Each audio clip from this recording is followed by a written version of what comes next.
Welcome back, Rock Movers.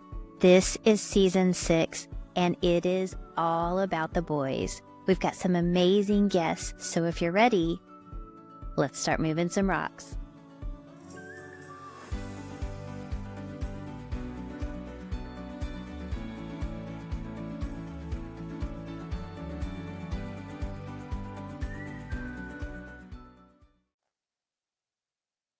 Hey, Rock Movers, welcome back to season 6 of the Rock Movers. As you know, season 6 is all about the men who are moving big rocks.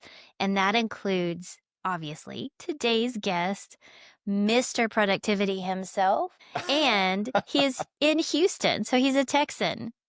He's a productivity coach, a podcast host, has over 1,300 episodes, probably 1,400 by now, who knows. But Mark brings amazing energy, class, sass, and a little bit of sarcasm to his shows, which we love. So today we're going to talk about his daily routine, some ways that he can help you with practical strategies, ways to transform distractions into focused action, which obviously I'm needing today. So welcome to the show, Mr. Productivity himself. Mark, thank you for being here and for having such a great sense of humor. We are so happy you're here. Karen, thank you for including me on the season of Men. I'm excited to be here. Yes, welcome to my male entourage. So I said that before the show and I was like, I like that. I like that. This is my male entourage. So season 6, yes, is all about the men who are helping us move rocks. My audience is primarily women, but not exclusively. So tell us a little bit about how you became known as Mr. Productivity and what does that mean to you? And then we'll dive in. Well, it all started back in 2005 when I was fired from my corporate job and I decided to become an entrepreneur. Okay. I didn't know how to spell entrepreneur. I could barely say it, but I wanted to be it. I thought it was really cool. Yeah. And my first jump was into wedding and portrait photography, which utterly failed. But the one thing that came out of that was public speaking, which is ironic because before then I would love to speak in front of an empty room. Now I'm a podcaster, a speaker, an online trainer. So I was having a phone call with one of my coaches one day, and I normally identify as Tigger from Winnie the Pooh, but I was having an Eeyore moment. And he said, well, what's going on? I said, well, I've got this bug to be a speaker and to be an online trainer, but I don't know what I should talk about. And he said, well, why don't you talk about productivity? And I said, well, that's weird. I don't know where that came from. Why would you say that? And he goes, I know a lot of people, and you are one of the most naturally productive people I know. You should share that gift with the world. And the rest, as they say, is history. Now, Now you know the what rest it means of the to story. me. Yes, the rest of the Paul story. Harvey The thing. other question I didn't answer is one day on LinkedIn, somebody gave me the hashtag Mr. Productivity. And I'm like, oh, that's pretty cool. And I didn't know what the etiquette was because they gave me hashtag MISTER productivity. And I'm like, can I use this? And they go, well, yeah. And so I rebranded my podcast, which used to be known as the Mark Struczewski podcast, to the Mr. Productivity podcast. I have MrProductivity.com. And so what does productivity mean to me? What it means to me is doing the right things at the right time. So you could be doing productive things, but not headed in the right direction. So let's say I want to be an author. If I spend all my days working in my garden, am I being productive? I mean, I'm getting stuff done, but am I doing the right thing? So productive is doing the right things at the right time. So you're headed in the right direction. Okay. Well, we all say doing the right things for the right reasons, but I love the right time being added into that because that does take it to the next level of results where you actually get results, not just get busy. Because being busy doesn't necessarily equate to business. Well, yeah. For example, let's say you want to write a book. Mm. The first right thing you should do is probably not design the cover or the acknowledgments or the table of contents.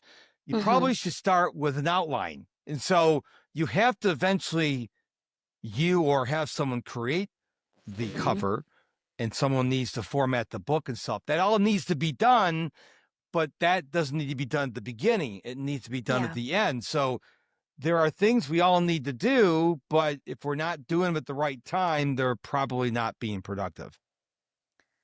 Okay. So when you left corporate America, and now you have this idea to become this productivity coach, how did you begin creating your business? Because a lot of people that are listening to this podcast are in corporate wanting to launch. And so having the insight of someone who's launched, failed, figured stuff out, and then launched successfully um, is great. It gives them a lot of information.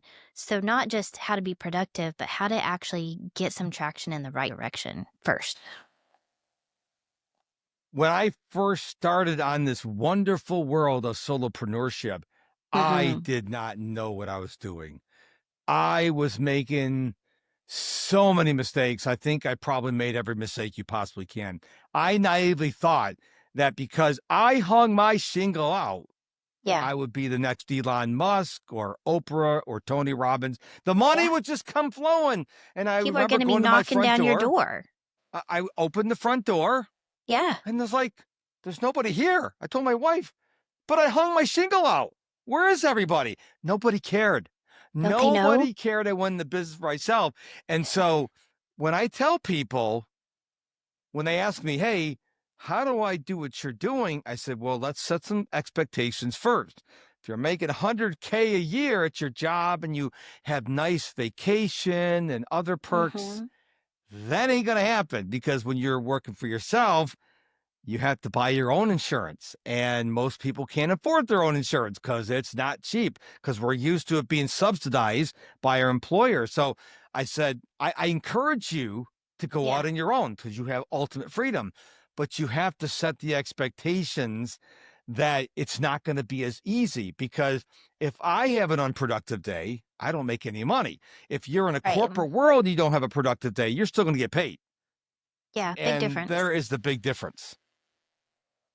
Big difference. Huge. So, what is the first thing that someone launching this needs to do? Um, if let's say that they've made a decision they don't have a safety net, or they're not going to use a safety net of keeping the corporate job as they're launching, maybe they're already um, like you, they're already in that position. And so for them, what is the groundwork to create this product productive, not productivity, but the productive framework for launching?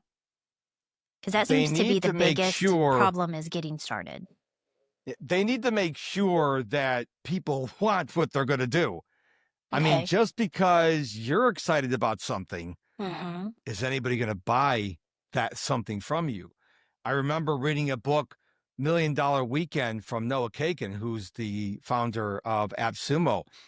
And he says, just because people said, that's a great product, or I'll buy Mm-hmm. your book, or I'll buy your widget, doesn't mean they're actually going to do it. And so you Mm. may have a great idea, but are people going to open up their wallets and give you their credit card? Because Yep. I don't know about the audience. I can't go to my mortgage lender and say, hey, people think I'm a really great coach. So, like, that's I great. have We need 5,000 cash. followers, so loan money to me. Yeah, exactly. You can't pay Okay. your mortgage with followers, likes, comments, views. They want the cash. Yep. So finding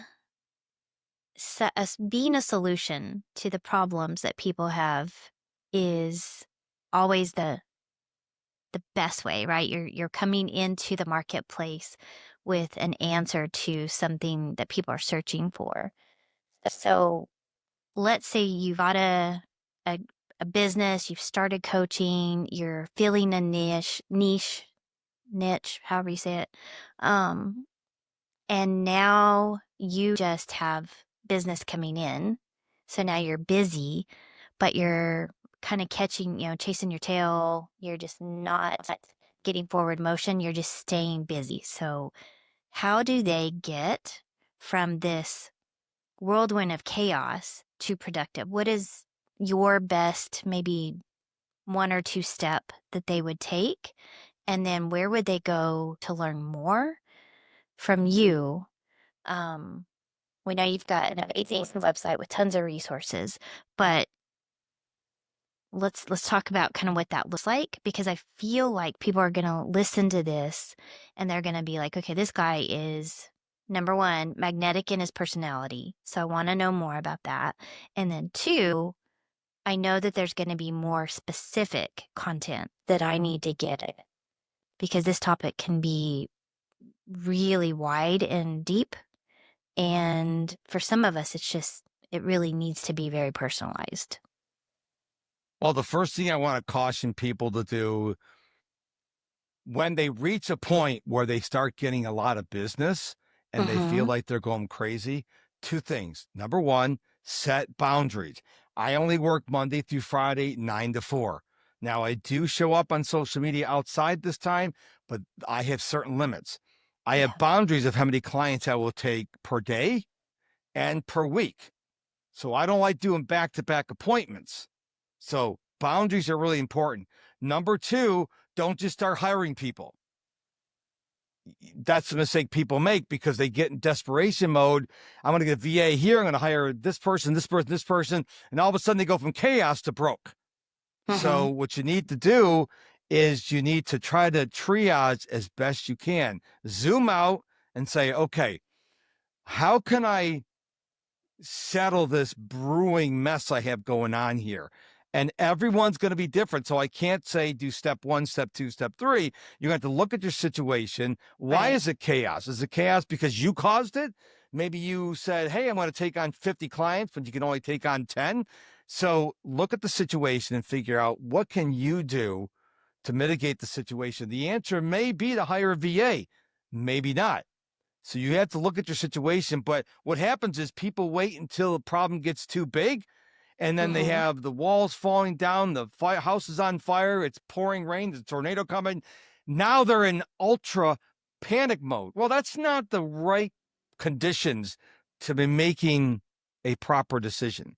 So as you start seeing the business pick up, this is when you go, okay, wait, well, this weekend, I'm not going to do anything, but sit down and figure out what do I need to do before it gets out of hand. People wait too late to begin addressing the problem. Yeah. So that's what I encourage people to do is just don't let it get that bad. Now, your second question about what resources do I have? I like working one-on-one with people because yes, I have the Mr. Productivity podcast, and yes, I have my email newsletter, and yes, I'm on social media, but there's something about talking to somebody and finding out their very unique situation. So I always invite people to go to my website, mrproductivity.com, MISTER, mrproductivity.com. Yep. And there's a link that says work with me. And let's get on a free free, no cost, no obligation discovery call. Let's find out what you're going with. Maybe I can't help you. And I'll be completely honest with you. I'm not desperate to try to make it work. If it's not going to work, maybe you don't like bald guys. Okay, well, I'm not your guy then, okay? Because I shave my head every day. But it's really important that we discover what is the issue. And a lot of times people come to me, they think the issue is X when it's actually Y. And so before we even talk about me being your coach or anything, let's figure out what your issues are first. So you also have a blog and a podcast, and then you have an ebook that they can buy, really minimal cost. But one of the things that you mentioned was not waiting too late to get help. Do you also see or agree sometimes people other than just the sheer cost of it, but sometimes they try to scale or delegate things out too soon when they haven't mastered it themselves. And so they're getting people. I say this, and I'm just gonna fully own this, throw myself under the bus. There were things that I did not enjoy doing, so I tried to outsource those before I really understood what I wanted it to look like and what I wanted it to be and what my goals were with it. And so then I hired this person, but couldn't delegate properly because I didn't understand it well enough. And so I found that I 100%. was really having a hard time delegating to her because I really didn't know what my expectations were. As a solopreneur or a small entrepreneur, you need to understand the process before you Mm-hmm. give it to someone else. Yeah, Because otherwise, how are they supposed to do it the way you want it done? right. So my wife works with me, Mm-hmm. and I don't understand this. She couldn't read my mind, so I actually had to create What? standing operating procedures. I know, right? So I had to write down how I wanted her to create. She creates all my short Yeah. videos. And I had to go through, and as I was creating a video, write down every single step I Mm-hmm. did. And as she goes through them, she updates them in case someday down the road we're going to hire somebody, because people are not mind readers. We think they are, they're Right. not. But you Right. need to understand how to do the task before you hand it off to someone else. Because if you don't, you're not going to know, okay, are they doing it right? And if Right. you go to them and say, well, why are you doing it this way? Well, you didn't teach me, so I just tried to do the best I could. Figured it out. Yeah. But a lot of people are trying to outsource. They think it's cool. It's a badge of honor if I just outsource. I'm like, no, stop, time out. You need to figure out what you can do, what you're really good at, and then Mm-hmm. you can start getting rid of the other stuff. But make sure you are understanding what needs to be done, and then you're giving it to people who are qualified. Don't just get the cheapest person, because sometimes when you hire a cheap person, it's going to cost you more because you have to have someone else to come back in and redo it. So make Yeah. sure you're clear. That's why one of the first calls I talk to people about is clarity. Most people are not clear. And if you're a solopreneur, get really clear on what needs to get done, how it needs to get done, when it needs to get done before you even consider giving it to someone else. Yeah, absolutely. I definitely learned that one the hard way, but I tend to learn everything the hard way. I do it wrong at least once before I learn. So that was definitely a big learning curve for me and something that I had to really take a step back and actually had to slow down in my business so that I could get to a place where I could speed up and could scale. Um, I had to let go of a great VA because literally I needed to own the steps and had to slow down and really create my processes and really slow down to figure it all out because I thought I had a great idea of what I wanted it to look like. And then I got in that place and it's like, none of this feels right. None of it. So 2024 was my year of burning down and starting over. And it's it's becoming something very beautiful in 2025. And I'm really grateful for that opportunity. And my VA keeps calling me back. Are you ready? Are you ready? Are you ready? And I'm like, not yet, not yet. I'm getting there. But I love that this is what you help. What would you say are questions that people should be asking of themselves or of the people that they're bringing on in this place where they're learning to master the productivity part of their solo business or small business? They have to get clear on what they want. What are their expectations? Mm-hmm. Because if you don't have clarity, how Yep. can you expect someone else to come into your business and take the ball and run with it? They're going to look to you. And if you're like, I don't know what I'm doing, well, then you can't expect them to do the right thing. Again, people just think hiring a VA or hiring an employee is the magic sauce. It Mm-hmm. can be, if you are clear on where you want to go, what your mission is, what you want to achieve in your business, and then you hire. But so many people, as I alluded to earlier, they Mhm. hire too quickly because they wait until it's too late. And I want people to really, they get nothing else out of this podcast, is to slow down and be watching.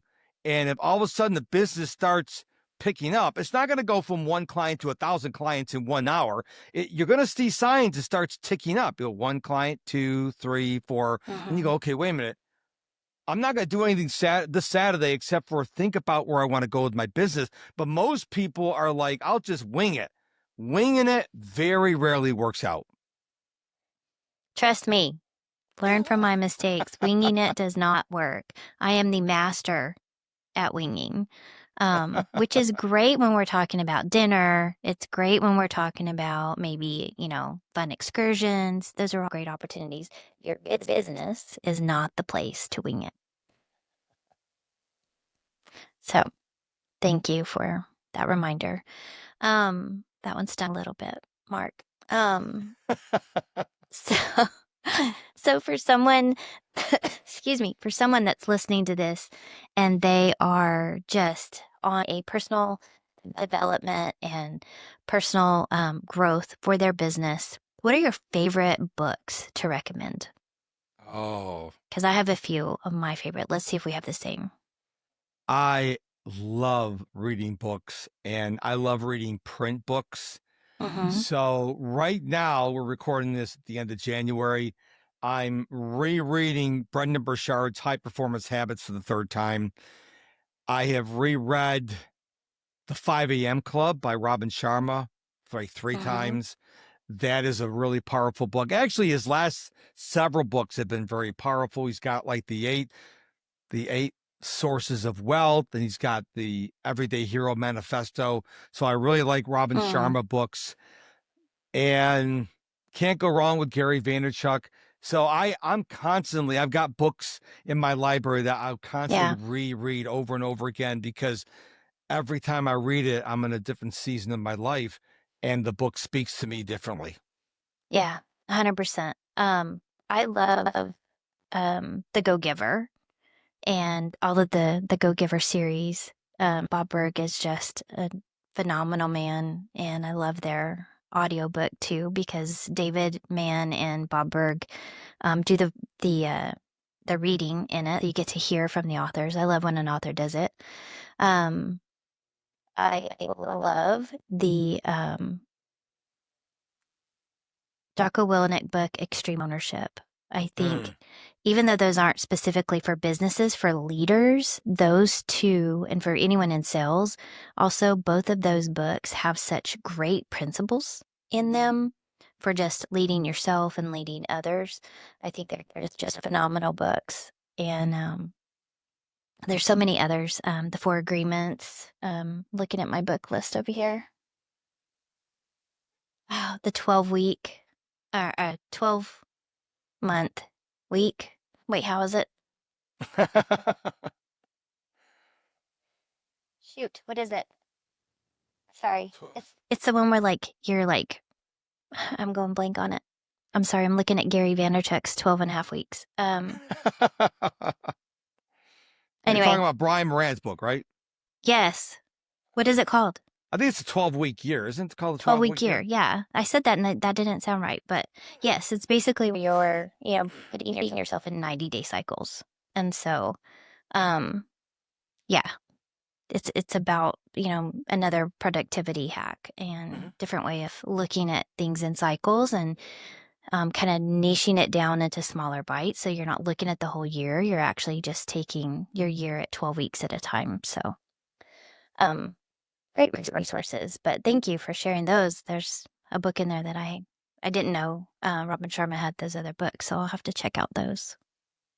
Love also reading, and I do a lot of driving to go see big grandbabies, and for my roles, different traveling in Texas, and so love audiobooks for those trips. Hmm. But all right, so what are some final words as we begin to kind of wrap up or head to the end of this thing? What are some great tips, suggestions, life hacks that you just find really, really beneficial for your clients? One of the things I've been really, really harping on my listeners and my clients lately Mm-hmm. is health and wellness. I did not realize what an impact health and wellness has on your productivity. Mm, So if you're not getting a proper amount of quality sleep, yeah. if you're not exercising, if you're not eating well, drinking enough water, it's really going to affect your productivity. I will be 60 years young on June 21st of What? 2025, and Wow. I feel like I'm 42. And that's because I wake up every morning between 4:30 and 5:30. I will do a single proper push-up, and I say single proper push-up because it's no cheating. It's a military style push-up. Then I do a 4-minute squat because I read a book called Built to Move. And as we get older, we neglect our hip flexors. Yep. So if you see a little kid, when they squat, their butt almost hits the ground. How low Mm-hmm. can you go? Well, I can go almost to the ground because I sit there in a 4-minute squat. Then I do a 7-minute farmer's carry in my house, carrying a 20-pound weight in each arm. Then I do a 23-minute reading walk, and it is exactly what you think it is. I'm reading a book when I'm walking up and down my hallway. When I'm done with that, I go out for at least a 1-mile run. I've run at least 1 mile every day since August 29, 2017. And I Wow. come home and I take a cold shower. And that's how I start my day. No excuses. And I know people who are 35, 40 years old and they go, I can't do that. I'm like, dude, I'm going to be 60 in June. What do you mean you can't do that? Because what happens is they don't move enough. My wife, Mm-hmm. for one of our anniversaries, got me a rebounder, which is in our living room, Mm-hmm. right behind the couch, so I can rebound when I'm watching my favorite sport, which is football. We call it soccer in America. I call it football because that's real football. Or watching TV. I'm bouncing up and down on the rebounder, which is good for the knees. And I always hit between 15 and 20,000 steps a day. So stay active. If you want your productivity soar, stay active. Get up. Like I'm doing this interview standing. We sit too much. Sitting's the new Mm-hmm. smoking. So get up, move around, walk around, rebound, go for a walk around the block, take the dog for a walk. Stay active. When you are healthy, you are far more likely to be productive than if you're a slouch. Don't be a slouch. Great, great advice.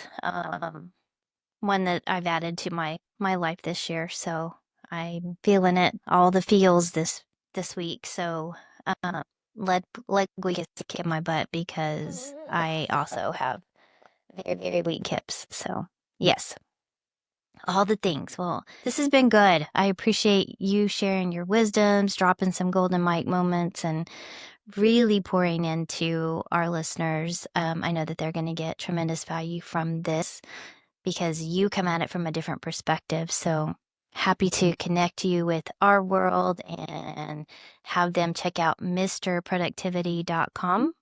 Mhm. And Just make sure you spell out Mr. Don't do MR productivity because you will not go to my website. I don't know where you'll go yep. to, but Well, we will put all the show links in there. So make sure you click on it in the show notes. Get connected, follow his podcast, Mr. Productivity, the podcast. And there's so many things that you're going to get from just being in his world and learning from him. And I know that we will benefit from everything productivity in our lives when we do it from a place of balance, when we do it from right things, right reasons at the right time, everything works out. So, one of the things we say in our podcast, or that I've said, is that there's so many things that are going to come your way that you can't control. The only thing you can control are your choices. And so when you choose to move, when you choose to be productive, when you choose to move those rocks and take action, life will then move with you. So everything is about the choices that you have. You can't control that life's going to happen. And now you know that you don't have to move it by yourself. You have people like Mr. Productivity and the rock moving mama herself in your corner. So we're happy that you're here and we can't wait to see you on the next episode of the Rock Movers. Wow, wasn't today's guest amazing? I hope that you enjoyed them as much as I did, and I hope that you got something super valuable. And I also want to know, what are you getting from this? What would you like to see? What are future episodes? Who do we need to be talking to? Who has some amazing rocks that they want to share? And that's by sharing, commenting, and subscribing to the Rock Movers, and then following me over on social media. We want to stay connected. We want to be a part of your world, and I want to invite you to be a part of mine. If you'd like to book a call, go a little bit deeper into some of these topics, you can find a link to book that call on CoachKarenGray.com. You're always invited to join me there, and I can't wait to dive into deeper conversations with you. That's my way of giving back and saying thank you for being a part of our rock moving community. Until the next episode, or until we jump on the call, have a great day and keep moving those rocks.